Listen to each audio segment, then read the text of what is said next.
నమస్కారం. బావుకు స్వాగతం. పొగ తాగడం ఆరోగ్యానికి హానికరమని తెలుసు. అయినా మనలో చాలా మందికి పొగ తాగందే పొద్దు గడవదు. ఎడాపెడా పొగ చుట్టలు తగలేస్తూనే ఉంటారు. సిగరెట్, చుట్ట, బీడి, హుక్క ఏదైతేనేం పొగాకు ఉత్పత్తులన్నీ ప్రమాదకరమే. అందుకే కాల్చకురా కాలేవు అని ప్రపంచ ఆరోగ్య సంస్థ మాత్రమే కాదు, ప్రపంచ దేశాల ప్రభుత్వాలన్నీ కూడా మొత్తుకుంటూనే ఉన్నాయి. నికోటిన్ మత్తుకు బానిసలై ఇవాళ చాలా మంది ఆరోగ్యాన్ని గుల్ల చేసుకుంటున్నారు. చివరికి ప్రాణాంతక క్యాన్సర్ల బారిన పడుతున్నారు. ఈ నేపథ్యంలో పొగాకు ఉత్పత్తులు మనిషిని ఎలా పీల్చి పిప్పి చేస్తాయో, ఈ వ్యసనాలను వదిలించుకునేందుకు ఏం చేయాలో ఇప్పుడు తెలుసుకుందాం. బీడీ తాగడం, చుట్ట కాల్చడం, గుట్కా నమలడం ఇవన్నీ పొగాకు రక్కసి ప్రతిరూపాలు. స్నేహితుల సమక్షంలో సరదాగా మొదలై ఆపై ఫంక్షన్లు, పార్టీలు, పండగల సందర్భాల్లో నెమ్మదిగా అలవాట్లుగా పరిణమిస్తాయి. చివరికి జీవితంలో విడదీయరాని వ్యసనాలుగా మారిపోతాయి. యువతరం ఈ వ్యసనాలకు అలవాటు పడడానికి వెనుక సినిమాలు మొదలుకొని మిత్రుల ప్రోద్బలం వరకు అనేక కారణాలు మనకు కనిపిస్తాయి. మన దగ్గర పొగాకు ఉత్పత్తుల్ని సాధారణంగా 2 రకాలుగా వినియోగిస్తుంటారు. పొగను వెలువరించేలా వాడడం అంటే సిగరెట్లు, బీడీలు, పైపులు, చుట్టా కాల్చడం అన్నమాట. ఇక రెండవది పొగ రాకుండా వాడడం. ఇందులో పొగాకును గుట్కా, ఖైనీ, తంబాకు, జర్దా వంటి రూపాల్లో నములుతుంటారు. పొగాకును కాల్చడం ద్వారా పొగ వచ్చేలా వినియోగించడం కంటే పొగ ఏమాత్రం వెలువడకుండా పొగాకును కింది పెదవి కింద పెట్టుకుని పీలుస్తూ ఉండడం, తాంబూలంలో కొద్దిగా జర్దా రూపంలో వేసి తినడం పెద్దగా ప్రమాదం కాదు అనే అపోహలో ఉంటారు మనలో చాలామంది. నిజానికి పొగాకును ఏ రూపంలో ఎలా వాడినా అది పూర్తిగా ప్రమాదకరమే అంటారు నిపుణులు. టొబాకోలో 2 బ్రాడ్ కేటగిరీస్ ఉంటుంది. ఒకటి, మనం టొబాకో అని చెప్తేనే ఫస్ట్ మనకి మైండ్కి వచ్చేది సిగరెట్ స్మోక్. బికాస్ అదే one of the most common tobacco consumption మన కమ్యూనిటీలో. బట్ ఈవెన్ మోర్ ఇంపార్టెంట్ వచ్చి స్మోక్లెస్ టొబాకో అని చెప్తాం. అంటే ఇప్పుడు నమలడం.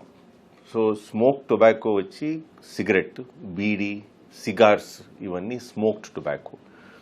స్మోక్లెస్ టొబాకో అనేది ఈ పాన్, కైని, గుట్కా ఇవన్నిట్లో ఉండే టొబాకోని స్మోక్లెస్ టొబాకో అని చెప్తాం. ఇన్ఫ్యాక్ట్ మన దేశంలో స్మోక్ టొబాకో అంటే స్మోక్లెస్ టొబాకోనే కన్జంప్షన్ ఎక్కువ ఉంటుంది.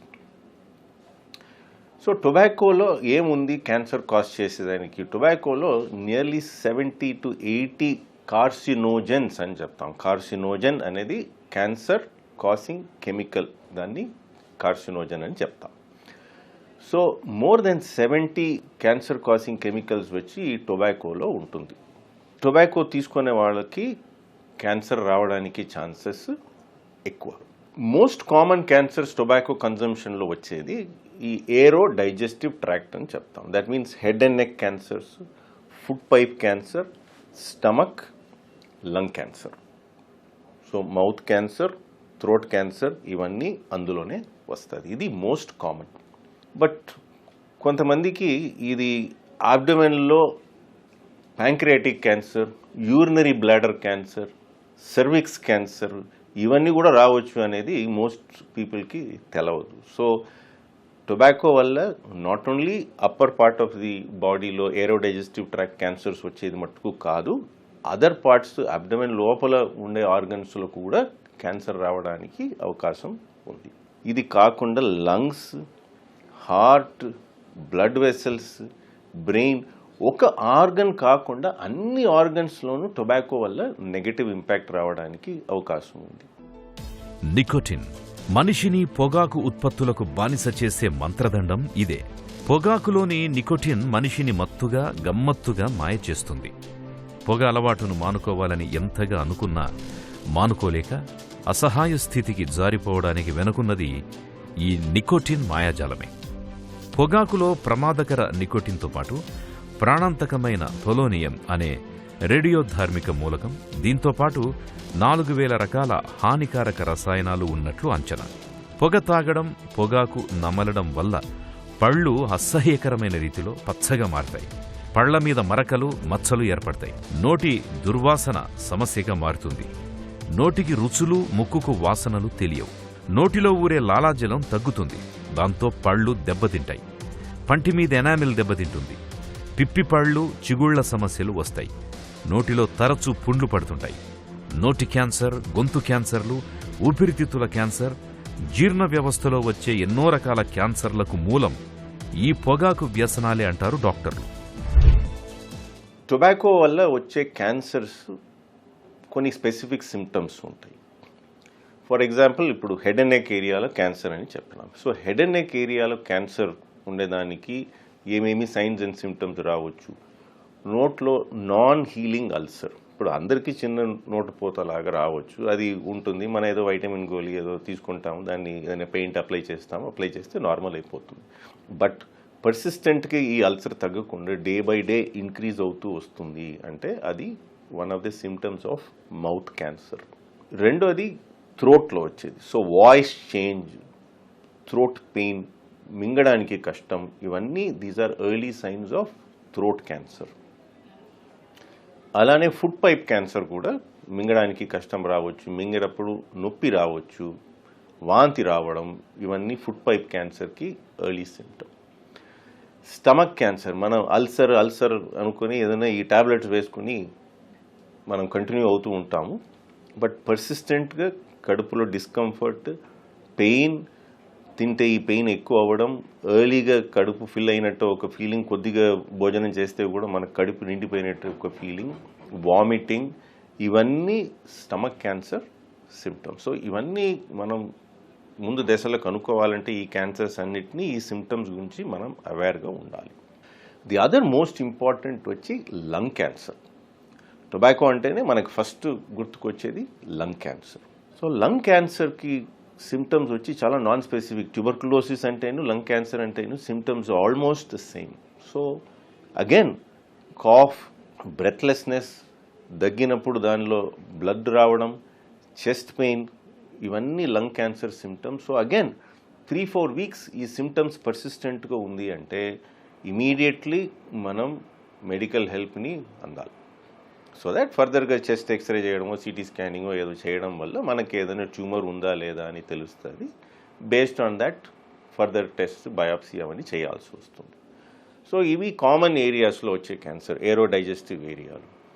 మనం ఇది కాకుండా కడుపులో కూడా బిసైడ్ యూరినరీ బ్లాడర్ క్యాన్సర్ రావచ్చు, ప్యాంక్రియాటిక్ క్యాన్సర్ రావచ్చు, సర్వైకల్ క్యాన్సర్ రావచ్చు. అన్ఫార్చునేట్లీ ప్యాంక్రియాటిక్ క్యాన్సర్కి ఎర్లీ వార్నింగ్ సైన్ అని ఏమీ లేదు. కడుపు నొప్పి రావడం, especially abdominal pain going to the back, weight loss అవ్వడం. షుగర్ పేషెంట్స్లో సడన్గా షుగర్ కంట్రోల్ సరిగా లేకపోవడం, ఇన్సులిన్ రిక్వైర్మెంట్ ఇంక్రీజ్ అవ్వడమో, టాబ్లెట్ రిక్వైర్మెంట్ ఇంక్రీజ్ అవ్వడమో is a very important sign of pancreatic. పొగ నిర్మూలన కోసం ఎందరూ ఎన్ని రకాలుగా ప్రయత్నాలు చేస్తున్నా ఇప్పటికీ ప్రపంచవ్యాప్తంగా పొగ అలవాటు మూలంగా ఏటా దాదాపు 60 లక్షల మంది మరణిస్తున్నారు. వారిలో సుమారు 10 లక్షల మంది భారతీయులే ఉంటున్నారని గణాంకాలు చెబుతున్నాయి. ఇక నేరుగా పొగ తాగకపోయినా ఇంటా బయట ఇతరులు వదిలే పొగను పీల్చడం వల్ల ప్రపంచవ్యాప్తంగా మరో 6 లక్షల మంది అమాయకులు ప్రాణాలు కోల్పోతున్నారు. పొగాకు ఉత్పత్తులు మనిషిని ఎలా పీల్చి పిప్పి చేస్తాయో, ఈ వ్యసనాలను వదిలించుకునేందుకు ఏం చేయాలో ఇప్పుడు తెలుసుకుందాం. పొగాకు వ్యసనాలు మనిషిని శారీరకంగా పీల్చి పిప్పి చేస్తాయి. చివరికి ప్రాణాంతక క్యాన్సర్లను తెచ్చిపెడతాయి. పొగ అలవాటున్నప్పుడు, పొగాకు ఉత్పత్తుల్ని వాడుతున్నప్పుడు ఏవైనా అనుమానిత లక్షణాలు కనిపిస్తుంటే ఆలస్యం చేయకుండా వెంటనే డాక్టర్ని సంప్రదించాలి. నోట్లో పుండ్లు పడ్డప్పుడు ఎంతకీ తగ్గకపోవడం, నోట్లో ఎక్కడైనా కండ పెరగడం, నోటిలోపల తెల్లని మచ్చలు కనిపించడం, నమలడంలో ఇబ్బందిగా ఉండడం, నాలుక దవడ కదలికలు మందగించడం, చాలా కాలం పాటు గొంతు బొంగురుగా ఉండడం, గొంతులో ఏదో అడ్డుగా ఉన్నట్టు అనిపించడం, ఈ లక్షణాలన్నీ ప్రాణాంతక క్యాన్సర్ల తాలూకు సంకేతాలు. ఈ లక్షణాలు కనిపిస్తున్నప్పుడు వెంటనే డాక్టర్ని సంప్రదించి తగిన చికిత్స తీసుకోవాలి. ఇలా చేయడం వల్ల మనకొచ్చే ఎన్నో వ్యాధులను ముందుగానే నివారించడం సాధ్యమవుతుంది.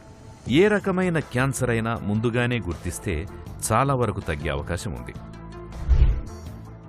క్రానిక్ స్మోకింగ్ హిస్టరీ ఉంటే, 25 years 30 years అలా ఎక్కువ కాలం స్మోకింగ్ చేసిన వాళ్ళు సంవత్సరానికి ఒకసారి లో డోస్ సిటీ స్కాన్ అని చెప్తాం, ఛాతీకి చేసుకోవడం వల్ల ఏదైనా ఎర్లీ స్మాల్ లీజన్స్ ఉంటే దాన్ని మనం పికప్ చేయొచ్చు. పికప్ చేసినామంటే బయాప్సీ చేసుకుని అవసరం పడితే ఆపరేషన్ చేసినామంటే 90%, 95%, almost 100% chance of a complete cure అనేది ఉండొచ్చు. రెండో క్యాన్సర్ స్క్రీనింగ్ చేసేది సర్వైకల్ క్యాన్సర్ గురించి ఇప్పుడు చాలా అవగాహన పెరిగింది ఈ వ్యాక్సిన్స్ ఇవన్నీ వచ్చిన వల్ల. బట్ మోర్ ఇంపార్టెంట్లీ ఈ ప్యాప్ స్మియర్ అనే టెస్ట్ని రెగ్యులర్గా చేసుకోవడం. ఆ ప్యాప్ స్మియర్లోనే ఇప్పుడు DNA బేస్డ్ టెస్ట్ అని స్పెసిఫిక్ ప్యాప్ స్మియర్ టెస్ట్ ఉంది, అది చేయడం వల్ల ఇంకా డిటెక్షన్ రేట్ బెటర్ అవ్వచ్చు. మౌత్ క్యాన్సర్, థ్రోట్ క్యాన్సర్కి రెగ్యులర్గా once in a year ENT డాక్టర్నో ఆర్ జనరల్ ఫిజిషియన్నో కలిసి మనం హెడ్ అండ్ నెక్ ఎగ్జామినేషన్ చేసుకోవడం. బికాజ్ మనం ఈజీగా మనమే నోరు తెరిచి మిర్రర్లో చూసుకోవచ్చు ఏదైనా అల్సర్స్ ఉన్నాయా ఇవన్నీ. బట్ కొన్ని ఏరియాస్, హిడెన్ ఏరియాస్ ఉంటుంది, అప్పర్ పార్ట్లో, టంగ్ వెనకాల, కొన్ని పార్ట్స్ ఆఫ్ ద థ్రోట్లో, ఇక్కడంతా మనకి ఈ లీజన్స్ ఉంటే అది ఈజీగా మనం చూసి పికప్ చేయలేము. సో డాక్టర్ దగ్గరికి వెళ్ళినారంటే వాళ్ళు ఇన్స్ట్రుమెంట్స్, కొన్ని స్పెషలైజ్డ్ ఇన్స్ట్రుమెంట్ ఉంటాయి, దాన్ని పెట్టి చూసి మనకి ఏదైనా సస్పిషియస్ లీజన్స్ ఉన్నాయా లేదా అని చూసి మనకి చెప్తారు. అల్టిమేట్లీ ఇవన్నీ ఏదైనా ఉన్నాయా లేదా అని తెలవాలి అంటే బయాప్సీ చేసి క్యాన్సర్ ఉంది అని నిర్ధారణ అయితే then you go to the next step in terms of treatment. పొగ తాగడం, పొగాకు ఉత్పత్తుల్ని నమలడం వల్ల దాదాపుగా 30 రకాల క్యాన్సర్లు వచ్చే అవకాశం ఉందని నిపుణుల అంచనా. ముఖ్యంగా లంగ్ క్యాన్సర్ వచ్చే అవకాశాలు ఎక్కువగా ఉంటాయి. పొగ అలవాటు మూలంగా ఊపిరితిత్తుల కణజాలంలో అసాధారణ మార్పులు చోటు చేసుకుంటాయి. ముఖ్యంగా ఊపిరితిత్తుల్ని శుభ్రపరిచే సీలియా వంటి వెంట్రుకల కణజాలం దెబ్బతినిపోతుంది. ఈ పరిణామం చివరికి ఊపిరితిత్తుల క్యాన్సర్ కోరలకు చిక్కేలా చేస్తుంది. ఇది ఆరోగ్యవంతమైన కణజాలంతో కూడిన ఊపిరితిత్తి. ఇక్కడ కనిపిస్తున్నది క్యాన్సర్ కోరలకు చిక్కిన ఊపిరితిత్తి. పొగాకు వ్యసనాలకు బానిసలుగా మారిన వారిలో రక్తనాళాల్లో పూడికలొచ్చే అవకాశాలు చాలా ఎక్కువగా ఉంటాయి. చిన్న వయసులోనే పొగాకుకు దాసులైన వారికి 30-40 ఏళ్లకే గుండెపోటొచ్చే అవకాశాలు ఎక్కువగా ఉంటాయని ప్రపంచవ్యాప్తంగా పలు పరిశోధనల్లో ఇప్పటికే వెల్లడైన నిజం. అంతేకాదు, కాళ్లలోని రక్తనాళాలకి రక్త సరఫరా తగ్గడంతో కొంతమందిలో బర్జర్స్ అనే ప్రమాదకరమైన వ్యాధి కూడా కనిపిస్తుంది. ఈ tobacco and smoking related cancers and treatment and outcomes గురించి జనరల్ రూల్స్ కొన్ని ఉంటాయి. Most of the time tobacco related lung cancer వచ్చి non tobacco related lung cancer కంటే ఇంకా అగ్రెసివ్గా ఉంటుంది. వచ్చే క్యాన్సర్ అగ్రెసివ్ సబ్ టైప్ ఉంటుంది, small cell lung cancer, squamous cancer అని చెప్తాము. సో అది దానికి ట్రీట్మెంట్ ఇఫెక్టివ్నెస్ అనేది మనకి లిమిటెడ్గానే ఉంటుంది అండ్ అవుట్కమ్స్ వచ్చి పూర్గా ఉంటుంది, especially in people who continue to smoke. So జనరల్గా టొబాకో రిలేటెడ్ క్యాన్సర్ రిజల్ట్ వచ్చి నాన్ టొబాకో రిలేటెడ్ క్యాన్సర్ కంటే పూరర్గా ఉంటుంది, తక్కువ ఉంటుంది. ఇది ఆ క్యాన్సర్ అగ్రెసివ్నెస్ ఒకటి, లెస్ ఇఫెక్టివ్ ట్రీట్మెంట్స్. రెండోది నాన్ టొబాకో రిలేటెడ్ లంగ్ క్యాన్సర్లో, ఎస్పెషలీ అడినోకార్సినోమా అని చెప్పే టైప్ ఆఫ్ క్యాన్సర్లో కొన్ని టాబ్లెట్స్ వాడే అవకాశం ఉంటుంది. బట్ అన్ఫార్చునేట్లీ ఈ ఛాన్స్ వచ్చి టొబాకో రిలేటెడ్ లంగ్ క్యాన్సర్లో ప్రాబబిలిటీ వచ్చి చాలా తక్కువ. సో క్యాన్సర్ రావడం మంచిది కాదు, వస్తే అది నాన్ టొబాకో రిలేటెడ్ కంటే ఇంకా మోర్ అగ్రెసివ్గా ఉండొచ్చు. So ultimately what is important, tobacco దగ్గరికే పోకూడదు. That is the best thing to happen, because preventable cause of క్యాన్సర్లో the most important cause or reason వచ్చి is tobacco. Nearly 50 to 65% of all cancers వచ్చి they are tobacco related and కంప్లీట్గా మనం దీన్ని prevent చేయవచ్చు ఆ హ్యాబిట్ దగ్గరికి పోకుండా ఉంటే. సరే, ఈ హ్యాబిట్ మనకు వచ్చేసింది, ఇప్పుడు మనం బయటకు రావాలి అని చూస్తున్నాము. మనం బయటకు వస్తే ఈ చేంజెస్, బాడీలో ఉండే చేంజెస్ అన్నీ రివర్స్ అయిపోతాయా? The answer is yes. స్లోగా రివర్స్ అవుతుంది, బట్ డెఫినెట్లీ అన్ని డిజార్డర్స్ మనం ఏమేమి డిస్కస్ చేసినాము, lung disorder, vascular disorder, heart disorder, cancer, అన్నిటినీ రిస్క్స్ మనకి స్లోలీ అండ్ స్టెడీలీ కొన్ని సంవత్సరాల కింద తగ్గిపోయి ఆల్మోస్ట్ 10-15 yearsలో నాన్ స్మోకర్స్కి ఏమి రిస్క్ ఉంటుందో ఆ రిస్క్ వరకు తగ్గిపోతుంది. సో ఆపడం అనేది చాలా important, because risk will go down significantly. In fact ఆపిన కొన్ని అవర్స్ నుంచి రిస్క్ తగ్గిపోతా ఉంటుంది till many years. So it's important to stop. Buerger's disease అనేది ఒక బ్లడ్ వెసల్ సంబంధించిన ఒక డిజీజ్. ఇది స్మోకర్స్లో చాలా కామన్. సో ఈ స్మోకింగ్ వల్ల lining of the blood vessel అనేది డ్యామేజ్ అవుతుంది. డ్యామేజ్ అవ్వడం వల్ల ఆ బ్లడ్ వెసల్ చాలా సన్నపడిపోతుంది. ఎస్పెషలీ స్మాల్ బ్లడ్ వెసల్స్ అని చెప్తాం, tips of the fingers, tips of the toes, దాన్ని ప్రిడామినెంట్గా అఫెక్ట్ చేస్తుంది. అఫెక్ట్ చేసినప్పుడు బ్లడ్ వెసల్ నారో అయినప్పుడు బ్లడ్ అక్కడికి వెళ్ళడం తగ్గిపోతుంది. దానివల్ల పెయిన్, ఇన్ఫాక్ట్ అని చెప్తాం, ఈ కార్నర్స్లో కలర్ చేంజ్ అయ్యి స్కిన్ డెడ్ అయిపోవడము, దానివల్ల అల్సర్స్ రావడం, ఆ అల్సర్ హీల్ కాకుండా ఉండడం, దీనివల్ల కాళ్ళు, చెయ్యి ఇవన్నిటిని కూడా యాంపుటేషన్ అని కట్ చేసి తీయాల్సిన అవసరం రావచ్చు. సో ఇది typically smoking related disease. And smoking లేని వాళ్ళకి ఈ స్మాల్ వెసల్ డిజీజ్, ఈ థ్రోంబోయాంజైటిస్ అనే కండిషన్ రావడం ఎక్స్ట్రీమ్లీ అన్కామన్. పొగ అలవాటు, పొగరాయిళ్ల బాధ్యతారాహిత్యం కారణంగా గర్భస్థ శిశువులకు సైతం హాని కలుగుతోంది. పొగ ప్రభావానికి గురై పుట్టిన పిల్లలు రకరకాల శారీరక, మానసిక రుగ్మతలకు లోనవుతున్నారు. ఊపిరితిత్తులు, జీర్ణాశయం, గుండె, నాడీ వ్యవస్థ, చర్మం మొదలైన అవయవాలు దెబ్బతిని బలహీనంగా మారుతున్నారు. వైద్య చికిత్స అందని పరిస్థితుల్లో కొందరు చిన్న వయసులోనే కన్ను మూస్తున్నారు. ఈ నేపథ్యంలో పొగాకు ఉత్పత్తులు మనిషిని ఎలా పీల్చి పిప్పి చేస్తాయో, ఈ వ్యసనాలను వదిలించుకునేందుకు ఏం చేయాలో ఇప్పుడు తెలుసుకుందాం. పొగరాయిళ్లలో దాదాపు సగం మందికి ఆ అలవాటును మానేయాలనే ఉంటుంది. అయితే పొగాకులోని నికోటిన్ ప్రభావానికి బానిసలుగా మారడం వల్ల అంత తేలిగ్గా అలవాటును వదులుకోలేరు. అందుకే ఎంత వద్దనుకున్నా మళ్లీ సిగరెట్ తాగడం, చుట్టా బీడీలు కాల్చడం, పాన్, గుట్కాలు నమలడం వంటి అలవాట్లను మానుకోలేకపోతుంటారు. అయితే పొగను వదులుకోవడం కష్టం కావచ్చేమో కానీ అసాధ్యం మాత్రం కాదు. చిత్తశుద్ధితో గట్టి సంకల్పం తీసుకుంటే ఈ అలవాటు నుంచి పూర్తిగా బయటపడొచ్చు. పొగను మానేయడం వల్ల తలనొప్పి, భావోద్వేగాల్లో మార్పులు వంటి ఇబ్బందులు తలెత్తినా, పదే సిగరెట్ కోసం నాలుక పీకుతున్నా కంగారు పడకండి. పొగ నుంచి మనసు మళ్లించుకోవడానికి ఇష్టమైన వ్యాపకాన్ని ఏర్పరుచుకోండి. పొగ తాగే అలవాటు మానేసే ప్రయత్నంలో 1-2 సార్లు విఫలమైనా బాధపడకండి. మళ్లీ ప్రయత్నిస్తూనే ఉంటే తప్పకుండా పొగ అలవాటును శాశ్వతంగా మానుకోవచ్చు. ఒక క్రమ పద్ధతిలో ఈ వ్యసనాల బెడదను వదిలించడానికి ఇప్పుడు డీఅడిక్షన్ సెంటర్లు కూడా అందుబాటులో ఉన్నాయి. పొగాకు వ్యసనాలను అంత తేలిగ్గా మానుకోలేని వారు నికోటిన్ ప్యాచెస్ మాత్రల సాయాన్ని కూడా తీసుకోవచ్చు. ఫస్ట్ ఇంపార్టెంట్ థింగ్ ఈజ్ మనం ఆపాలి అనే ఫీలింగ్, మనం డిటర్మినెంట్గా ఉండాలి, మోటివేటెడ్గా ఉండాలి. Because most of the time ఈరోజు ఆపుతాము, 2 రోజుల తర్వాత మళ్ళీ స్టార్ట్ చేస్తాం. సో ఈ ఇనిషియల్ పీరియడ్లో మనం ఆపాలి అనుకున్నాము, ఆపినామంటే మళ్ళీ టొబాకో దగ్గరికి పోకుండా ఉండాలి అనేది చాలా ఇంపార్టెంట్. సపోజ్ నికోటిన్ అడిక్షన్ చాలా ఎక్కువ ఉందంటే ఇవాళ నికోటిన్ సబ్స్టిట్యూట్స్ అని ఉన్నాయి. నికోటిన్ లాజెంజెస్ అని, ఇప్పుడు ఈ కాఫ్ లాజెంజెస్ వాడినట్టు నికోటిన్ లాజెంజెస్ ఉంటాయి, నికోటిన్ గమ్స్ ఉంటాయి. ఇవి తీసుకోవడం వల్ల కొంతవరకు, అంటే నికోటిన్ తీసుకోవడం మంచిదని కాదు, డిపెండెన్స్ నికోటిన్ వల్ల. సో టొబాకోని కంప్లీట్గా ఆపేసి నికోటిన్ మట్టుకు తీసుకోవడం, స్లోలీ నికోటిన్ నుంచి కూడా మనం బయటకు రావాలి. Because remember we said nicotine అనేది డైరెక్ట్ కార్సినోజన్ కాదు, బట్ మిగతా కార్సినోజన్స్ వల్ల స్టార్ట్ అయిన క్యాన్సర్ని నికోటిన్ ప్రమోట్ చేస్తుంది. సో నికోటిన్ నుంచి కూడా మనం కంప్లీట్గా బయటకు రావాలి. ఇది కాకుండా కాగ్నిటివ్ థెరపీ, బిహేవియరల్ థెరపీ, మన కల్చర్లో స్పిరిచువాలిటీ, ఇవన్నీ ఫాలో అవ్వడం వల్ల స్లోలీ అండ్ స్టెడీలీ టొబాకో నుంచి మనం కంప్లీట్గా బయటకు రావచ్చు. ఇంకా మనం చేయలేకపోతున్నామా, కొన్ని డ్రగ్ థెరపీస్ కూడా ఉన్నాయి విచ్ విల్ హెల్ప్ మనం టొబాకో నుంచి కంప్లీట్గా బయటకి రావడానికి. టొబాకోని కంప్లీట్గా సొసైటీ నుంచి తీయడం అంత ఈజీ కాదు, దో దట్ ఈస్ ఐడియల్.